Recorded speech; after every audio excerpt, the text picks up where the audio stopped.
Ver Akdo. Ver Akdo.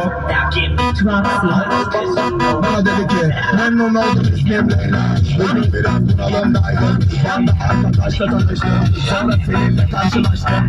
Aşkım benim ismim aşkım. Ona biraz hızlı yanaştım. Beni hemen fark etti çünkü 5 dakika önce posta yanaştım. Onun gözleri mavi.